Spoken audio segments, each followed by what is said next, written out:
was now more than 3 months since the murder, and the 9 days' wonder was a thing of the past. The tragic fate of Oliver White was quite forgotten. After the trial, everyone, including the detective office, had given up the matter and mentally relegated it to the list of undiscovered crimes. In spite of the utmost vigilance, nothing new had been discovered, and it seemed likely that the assassin would remain a free man. There were only 2 people in Melbourne who still held the contrary opinion, and they were the lawyer Colton and the detective Kilsip. Both these men had sworn to discover this unknown murderer who struck his cowardly blow in the dark, and though there seemed no possible chance of success, yet they worked on. Kilsip suspected Roger Morland, the boon companion of the dead man who had testified so damagingly against Brian Fitzgerald at his trial. But Kilsip's suspicions were vague and uncertain, and there seemed little hope of verifying them.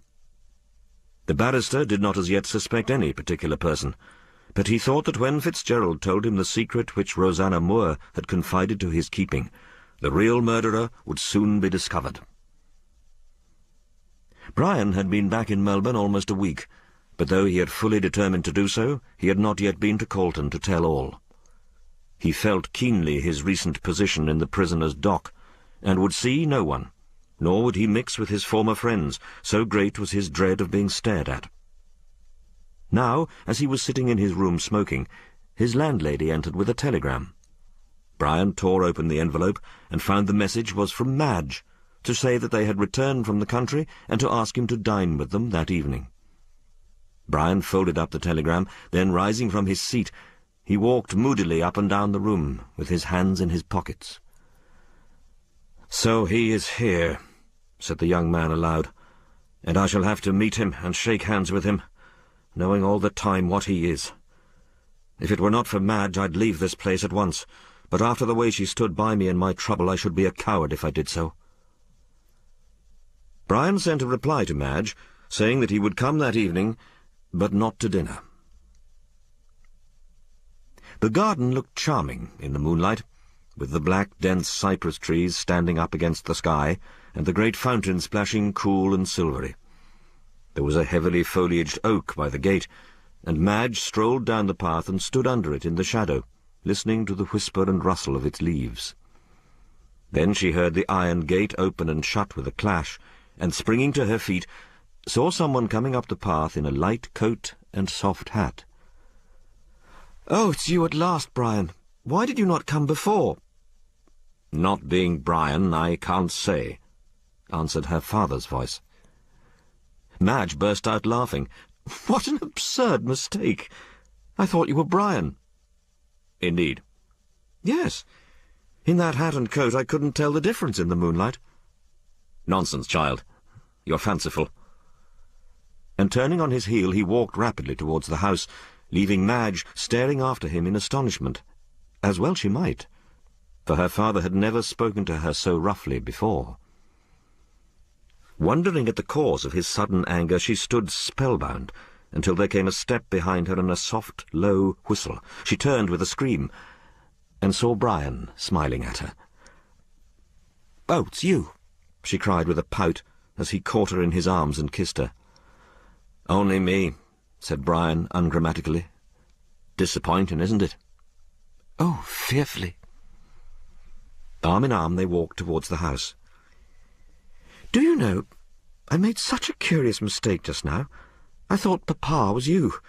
He had on a light coat and a soft hat, just like you wear sometimes, and as you're both the same height, I took you for one another." Brian did not answer, but there was a cold feeling at his heart.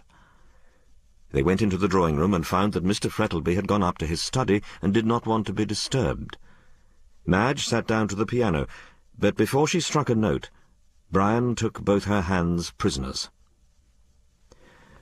"Madge, what did your father say when you made that mistake?"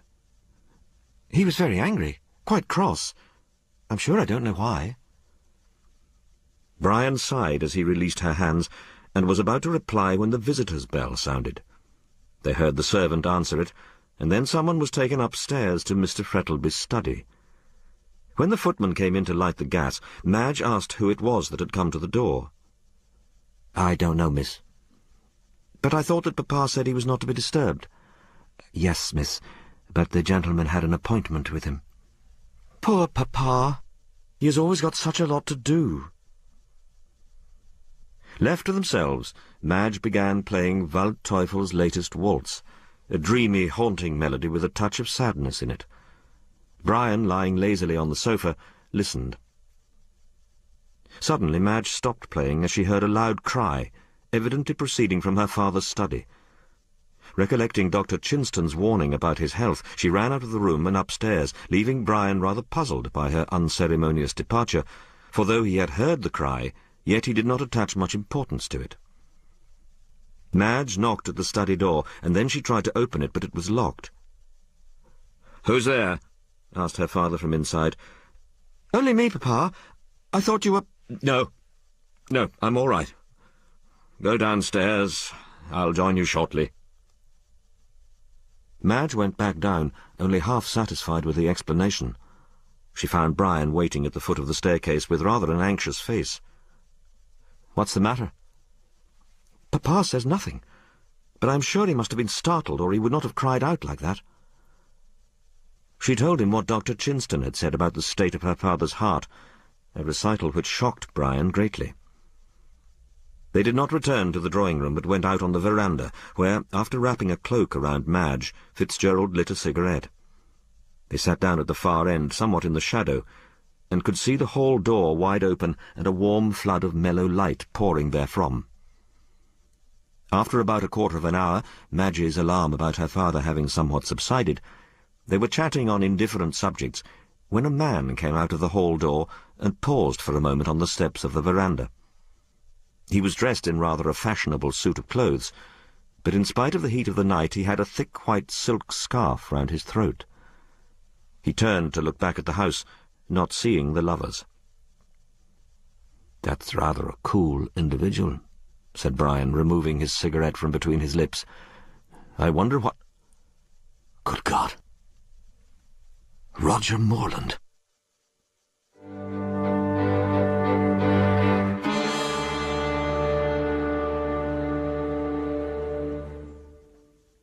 There was not much sleep for Brian that night.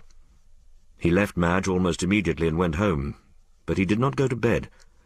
He felt too anxious and ill at ease to sleep, and passed the greater part of the night walking up and down his room, wondering what could be the meaning of Roger Morland's visit to Mark Frettlby.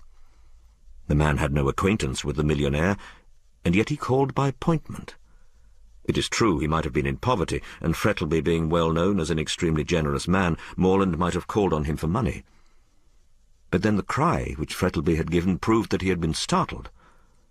That Morland had made some startling revelation was certain, and Fitzgerald felt sure that it was in connection with the hansom cab murder case. He wearied himself with conjectures about the matter, and towards daybreak threw himself, dressed as he was, on the bed, and slept fitfully till 12 o'clock the next day. He took his bath, and after dressing himself went into his sitting-room, where he had a cup of tea, which much refreshed him. His landlady, Mrs. Sampson, came crackling merrily upstairs with a letter, which proved to be from Madge. "I cannot understand what is the matter with Papa. Ever since that man Morland left last night, he has shut himself up in his study, and is writing there hour after hour. I went up this morning, but he would not let me in. He did not come to breakfast, and I am getting seriously alarmed. Come down tomorrow and see me, for I am anxious about his state of health, and I am sure that Morland told him something which has upset him." Writing, thought Brian as he put the letter in his pocket. What about, I wonder? Perhaps he is thinking of committing suicide. If so, I for one will not stop him. It would be acting for the best under the circumstances. Brian felt ill and weary, the want of sleep and the mental worry telling on him terribly, and he looked 10 years older than he did before the murder of White. It is trouble which draws lines on the smooth forehead and furrows round the mouth. If a man has any mental worry, his life becomes a positive agony to him. Mental tortures are quite as bad as physical ones, if not worse. The last thing before dropping off to sleep is the thought of trouble, and with the first faint light of dawn, it returns and hammers all day at the weary brain. But while a man can sleep, life is rendered at least endurable. And of all the blessings which Providence has bestowed, there is none so precious as that same sleep. Brian felt the need of rest, so sending a telegram to Colton to call on him in the morning, and another to Madge that he would be down to luncheon on the morrow, he stayed indoors all day and amused himself with smoking and reading. He went to bed early and succeeded in having a sound sleep, so when he awoke next morning he felt considerably refreshed and invigorated. He was having his breakfast at 8:30 when he heard the sound of wheels, and immediately afterwards a ring at the bell. He went to the window and saw Colton's trap was at the door. The owner was shortly afterwards shown into the room. "Well, you are a nice fellow," cried the lawyer, after greetings were over. "Here I've been, waiting for you with all the patience of Job, thinking you were still up country." Brian laughed at his indignation. "Will you have some breakfast?" "What have you got?" Colton looked over the table. "Ham and eggs. Your landlady's culinary ideas are very limited. Most landladies' ideas are. Unless heaven invents some new animal, lodgers will go on getting beef and mutton, alternated with hash, until the end of the world. When one is in Rome, one mustn't speak ill of the Pope. Do you think your landlady could supply me with brandy and soda?" "I think so." Fitzgerald rose and rang the bell. "But isn't it rather early for that sort of thing?" "There's a proverb about glass houses which applies to you in this particular instance." Whereupon Fitzgerald laughed, and Colton, having been supplied with what he required, prepared to talk business. The lawyer leaned back in his chair. "I need hardly tell you how anxious I am to hear what you've got to say, but I may as well inform you that I believe I know half your secret already." "Indeed. In that case I need not—" "Yes, you need. I told you I only know half." "Which half?" Rather difficult to answer. However, I'll tell you what I know, and you can supply all deficiencies. Wait." He arose and closed the door carefully, then resumed his seat. "Mother Guttersnipe died the other night." "She's dead?" "As a doornail. And a horrible deathbed it was. Her screams ring in my ears yet. But before she died, she sent for me, and said—" "What?" "That she was the mother of Rosanna Moore." "Yes." "And that Sal Rawlins was Rosanna's child." "And the father?" "Was Mark Frettlby."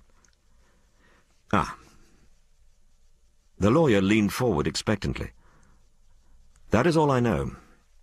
And now, what have you to tell me?" "Nothing." "Nothing? Ah, then this is what Rosanna Moore told you when she died?" "Yes."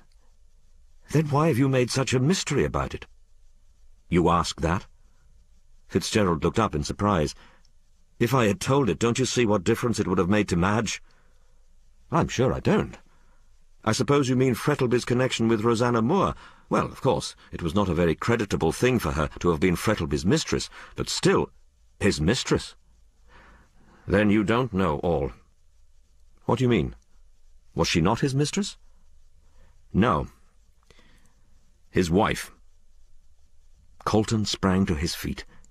"His wife?" Fitzgerald nodded. "Why? Mother Guttersnipe did not know this. She thought Rosanna was Frettlby's mistress." "They kept the marriage secret, and as Rosanna ran away with someone else shortly afterwards, Frettlby never revealed it." "I understand now.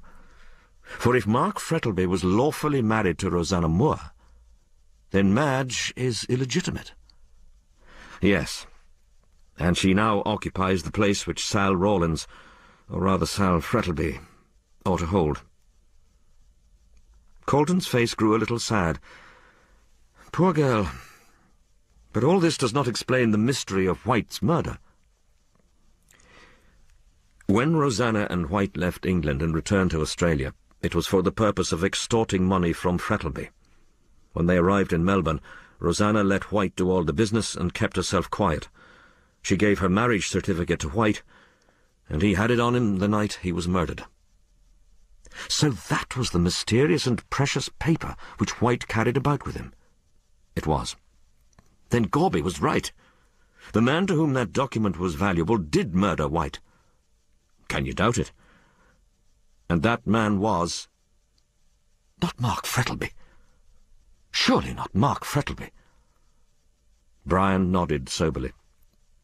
Yes, Mark Frettlby. There was a silence for a few moments, Colton being too much startled by the revelation to say anything.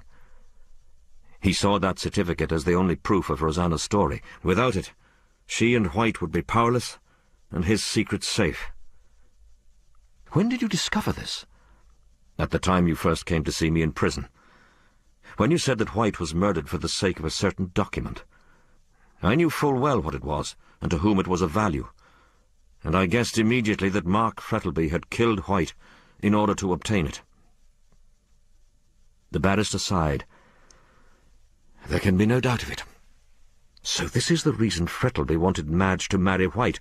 Her hand was to be the price of his silence. When he withdrew his consent, White must have threatened him with exposure. Frettlby followed him up to town, got into the cab with him, and after killing him with chloroform, took the marriage certificate from his secret pocket and escaped. Brian rose to his feet and walked rapidly up and down the room. Now you can understand what a hell my life has been for the last few months. I had to sit with him, eat with him, and drink with him, with the knowledge that he was a murderer. And Madge, his daughter. Just then a knock came to his door, and Mrs. Sampson entered with a telegram, which she handed to Brian. He tore it open as she withdrew, and glancing over it gave a cry of horror and let it flutter to his feet. Colton turned rapidly on hearing his cry, and seeing him fall into a chair with a white face, snatched up the telegram and read it. When he did so, his face grew as pale and startled as Fitzgerald's. Lifting his hand, the barrister said solemnly, "It is the judgment of God."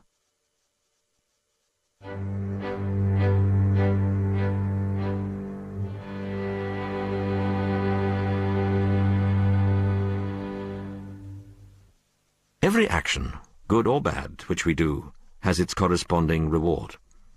Mark Frettlby found it so, for the sins of his youth were now being punished in his old age.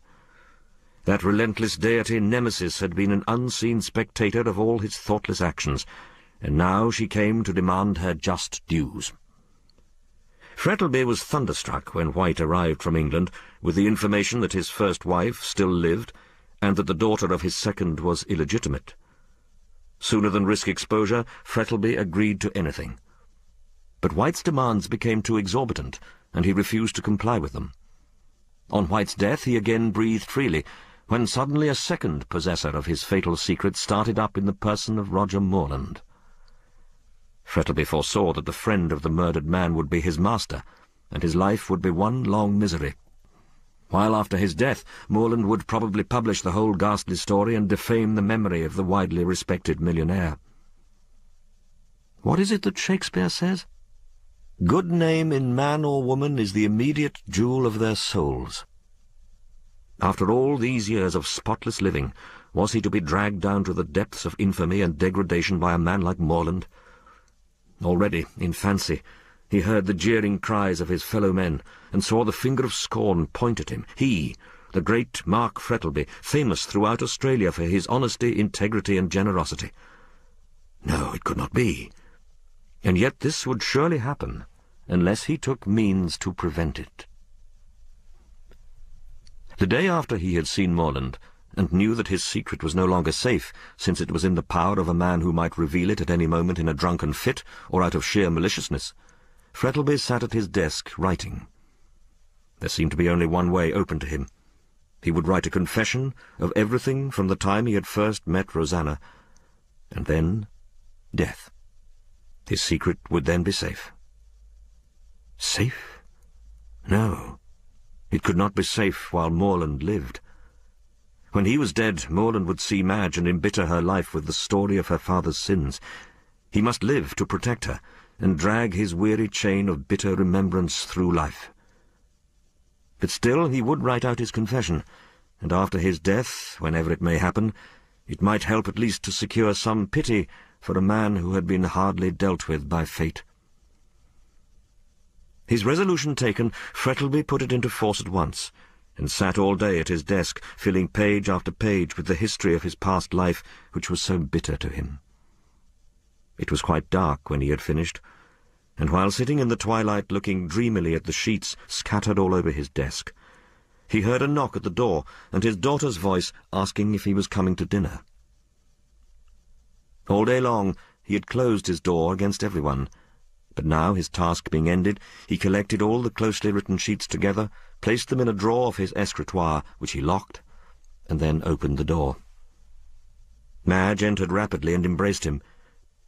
"Dear Papa, what have you been doing all day in here by yourself?" He gently removed her loving arms from round his neck. "Writing." "Why? I thought you were ill." "No, dear, not ill, but worried." "I knew that dreadful man who came last night had told you something to worry you. Who is he?" "Oh, a friend of mine." "What? Roger Morland?" Her father started. "How do you know it was Roger Morland?" "Brian recognized him as he went out." Mark Frettlby hesitated for a few moments, and then busied himself with the papers on his desk. "You are right. It was Roger Morland. He's very hard up, and as he was a friend of poor White's, he asked me to assist him, which I did." He hated to hear himself telling such a deliberate falsehood, but there was no help for it. Madge must never know the truth so long as he could conceal it. "Just like you," said Madge, kissing him lightly with filial pride. "The best and kindest of men." He shivered slightly as he felt her caress, and thought how she would recoil from him did she know all. "Now, go down to dinner, my dear," he said, leading her to the door. "I will follow soon." That night he was singularly brilliant at the dinner-table. Generally a very reticent and grave man, on this night he laughed and talked so gaily that the very servants noticed the change. The fact was, he felt a sense of relief at having unburdened his mind, and felt as though by writing out that confession he had laid the spectre which had haunted him for so long. His daughter was delighted at the change in his spirits, but the old Scotch nurse, who had been in the house since Madge was a baby, shook her head. "He's fey. He's no lang for the world." Mr. Frettlby went to bed early that night. The excitement of the last few days, and the feverish gaiety in which he had lately indulged, proving too strong for him. No sooner had he laid his head on his pillow than he dropped off to sleep at once, and forgot in placid slumber the troubles and worries of his waking hours. It was only 9 o'clock, so Madge stayed by herself in the great drawing-room and read a new novel which was then creating a sensation, called Sweet Violet Eyes. It belied its reputation, however, for it was very soon thrown on the table with a look of disgust, and rising from her seat, Madge walked up and down the room, wishing that some good fairy would hint to Brian that he was wanted. If man is a gregarious animal, how much more, then, is a woman? Miss Frettlby began to long for someone to talk to, and ringing the bell, ordered Sal to be sent in. The two girls had become great friends, and Madge, though by 2 years the younger, had assumed the role of mentor. Under her guidance, Sal was rapidly improving.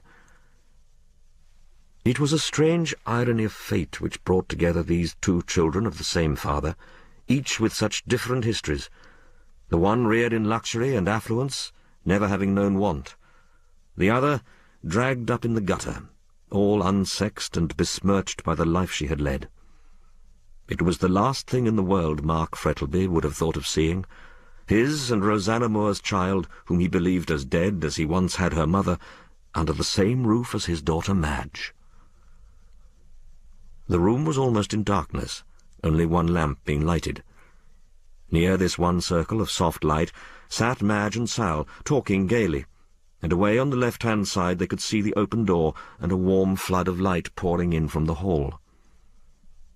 They had been talking together for some time, when Sal's quick ear caught a footfall on the soft carpet. Turning rapidly, she saw a tall figure advancing down the room. Madge saw it too, and started up in surprise on recognizing her father. He was clothed in his dressing gown and carried an envelope in his hand. "Why, Papa?" Sal grasped her arms. "Hush! He's asleep." And so he was.